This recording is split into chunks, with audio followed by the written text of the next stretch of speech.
Eric Bailey of the Tulsa Whirl, and then go to Ryan Aber. Eric? Hey, Brayden, I was just wondering, now that Spencer has been named the starter, what's been the mood like for the offense as you prepare for the season opening game? I think regardless of who was named the starter, our move is going to stay the same. We're a very focused group right now, and we all have one goal, and that's to be national and Big 12 champs. And we're excited to play. I mean, we're blessed to be able to get to play right now, so we're excited as ever to play, honestly. Okay, Ryan Aber with the Oklahoman, and then Jason Kersey. Yeah, Brayden, specifically about Spencer, what kind of growth have you seen from him over the last year, and maybe what are some of the things that really stand out to you about the way he's performed to this point? He's a great leader, and I think being with Jay Hurts last year really kind of prepped him to be in that role. But honestly, we all know about the intangibles, the arm strength and everything like that, but he's a great leader, and he's done a great job getting us ready to go day in and day out, bringing energy to the office, a little, Baker Mayfield energy, gets everybody hyped to play. Jason Kersey with the Athletic, and then Joe Bettner. Hey, Brayden, you're in that position, that H-back position that, everybody, it's so versatile in the OU offense. It's been so important. Does your versatility maybe come more into play with all the COVID stuff because you don't really know where you might end up being needed? Is that something that's been talked about? I mean, we're still doing our just H-back stuff. We're always involved in multiple things, in the offense, and we could do whatever the coach wants us to do. So if coach says, do whatever, we'll do it. So I think, and that's not only for me, but for a lot of guys in our position room, we're all pretty versatile guys. So I think that, we can play wherever we need to. Okay, let's go to Joe Bettner with the Norman transcript, and then John Hoover. Brayden, just to go off of that, I'm curious, side of like tight end to H-back role, what's position that you feel like you could maybe thrive at, whether that be the offensive or defensive side of the ball, if it got to that point? Can you repeat that? Sorry. I was just based off that last question. I was wondering, is there a position on offense or defense that you could see yourself thriving in outside of tight end or H-back if it came to a point where you needed to be in that role? Honestly, I always joke around with my mom and everything that I could play whatever I needed to, even if I needed to play quarterback. Honestly, I feel like I could play whatever we needed to play, and offense or defense if it came down to it. Thanks. Yes, sir. Okay, John Hoover with SI Sooners, and then Bob Prisbillo. Hey, Brayden. I wonder if you could illustrate for us. I'm trying to get a feel for what your off-season was like, what kind of challenges or obstacles you had to overcome in your own personal training, and then maybe differences that you've seen on campus and in the meeting rooms and in practice and things like that. How football life for a student athlete right now is just different than it was in 2019. As far as the off-season work, I would have to say that that's my favorite part, the favorite time of year, honestly. For an athlete, that's when you get to kind of sculpt your body and make your body ready for the season. And that's my favorite thing to do. And with COVID, we got a lot of, I wouldn't say off time, but time without, online classes and everything. So you kind of got a little bit more time, in regards to not having to travel to classes and being at home and everything like that.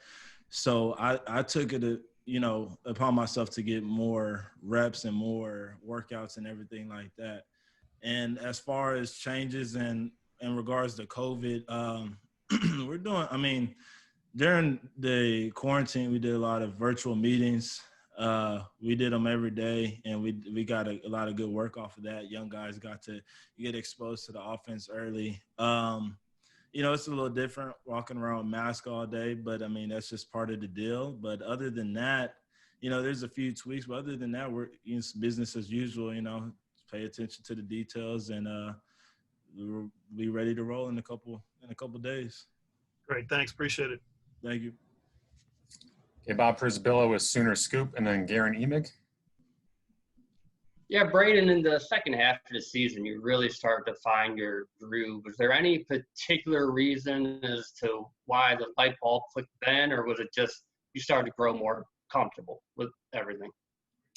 I just, I don't know. We got a very deep HVAC room, and I just think that we're all ready to make plays when our number is called, and my number was called later on in the season. And I just think I was ready. I don't know if there's a specific reason for any of that, but my number was called during the latter end of the season, and all of us are ready to make plays. So that's what we got to do.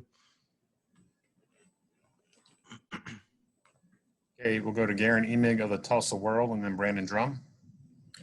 How you doing, Brayden? Good. How are you? I'm good. I want to make sure I have this right. Did you start your own voter registration drive back in June on social media?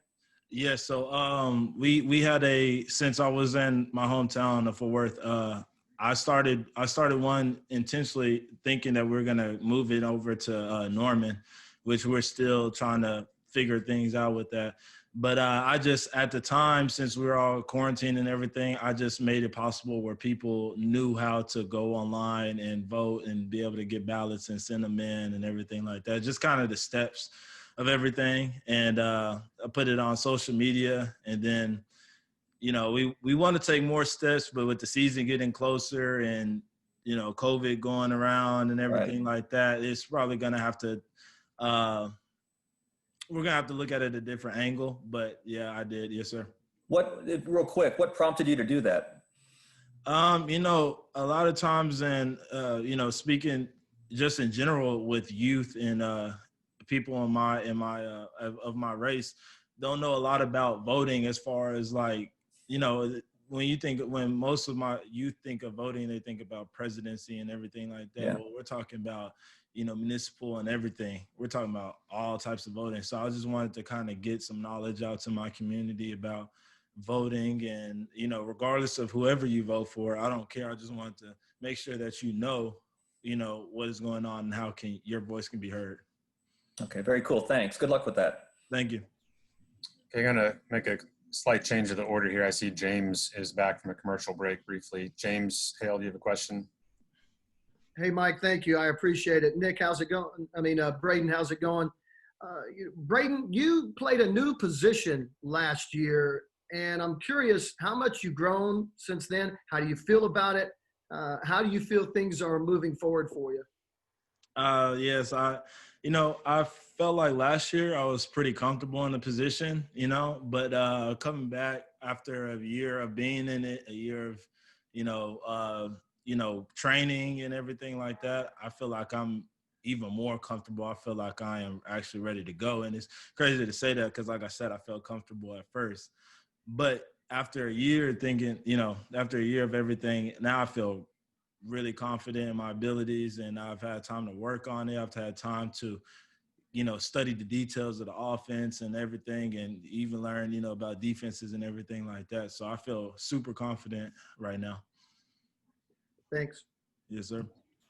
Okay, now we'll get to Brandon Drum with OU Insider, and then Jenny Carlson. Hey, Brayden, thanks for doing this. Talk about your relationship with Austin Stogner and Jeremiah Hall. I know you guys battle each and every day. And also kind of talk about the differences in you guys' skill set and kind of what each one of you guys bring to the table and how you feel like that's going to help the offense. Honestly, I feel like we're one of the more closer groups on the position. Position groups on the team. We don't really look at each other as competition. I know you said battling and everything, but we just see it as like iron sharpens iron. And we love each other up for that. Stog is a big body tight end, kind of boxes out people, you know what I'm saying? Great hands, terrific hands. So in regards to that, we got a little bit different skill sets from talking about Stogner and I. But,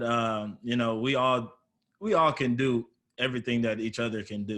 We just slightly vary because of size, But other than that, we all, like I said, we all can do what each other can do, and we're all confident in each other, and we all love each other up, and we look at it as a team thing. And when the one makes a play, we're happy for him, and when the other one makes a play, we're just as happy as for him. You know what I'm saying? We'll go to Jenny Carlson with the Oklahoman, and then Carrie Mundoch. Hey, Brayden, how are you? Good. How are you? I'm good. Hey, I wanted to follow up on what Garen was asking you about. You were talking about the fact that when you started that voter registration drive, you felt like younger people might not see it as important. You obviously do. I know I've heard stories of older generations, how serious they take voting, especially in the Black community. How did that get passed on to you? Where did you get that awareness of the importance of voting? Kind of like what you said, my parents and grandparents and everything fought for rights, especially my grandmother and my great-grandmother. I got a chance to see her live. And like you said, it's so serious in the Black community, and seeing the seriousness in my great-grandmother's face when she actually fought for rights like that, and it just kind of hit home for me. So doing a little bit of my own research, educating myself, and then seeing what my elders, told me and everything, it just became one of those things where I felt like I wanted to make it a big part of my life and, spread it on to some of my teammates and other in my generation. What did it mean for you then I know after you guys marched last Friday, news got out that everybody registered on the team to vote. What did that mean personally to you? It meant the world. We're blessed to have a coach a head man that cares about his players and actually wants us to have a voice. And for coach to have that initiative for us to, sit up there and take time out of a busy schedule to vote, it meant the world to me, honestly. And I can't thank him enough for that. Thanks, Brayden. Thank you. Okay, we'll move on to Carrie Mundoch with Sooner Scoop and the Sports Animal. Hey, Brayden, I know you guys as a team, you've been through a lot, even since you got back to campus. I know Lincoln talked earlier this week about how he's starting to see the players get better in practice and things paying off a little bit more now that you feel it's real and you're closer to a game. Can you talk about just kind of what it's been like going through this grind, both mentally, physically, emotionally, and how hard it's been to kind of focus until it's gotten closer to a reality of a season? Yes, sir. I think generally speaking, for everybody on the team, I think it's been kind of tough. We're battling, racial injustices, and we're battling a pandemic, and we're battling national disasters and everything like that. So I think there's a lot of distractions, but I think we've done a good job of staying focused, and I think we've done a good job of kind of carrying on what we have on the field, the next play mentality. And, if we lose some guys or whatever the case may be, we just keep on going. And that's kind of been our mentality. And, it's been tough, but I think I think we've never really saw that football was out of the picture. We always felt like we were going to play, and we were just, consistent on those goals that we have. Did seeing kind of what went on in the bubble in the NBA about how the players walked away a little bit but decided, it was important for them to play, you think that rubbed off on some guys too, that you can, have a message with playing football at the same time as well? I think all athletes strive to use their platform to their advantage. And I think that we came up with a good plan, as Coach Riley said, together, and, stuck to it. And I think it'll make an impact, or it has made an impact.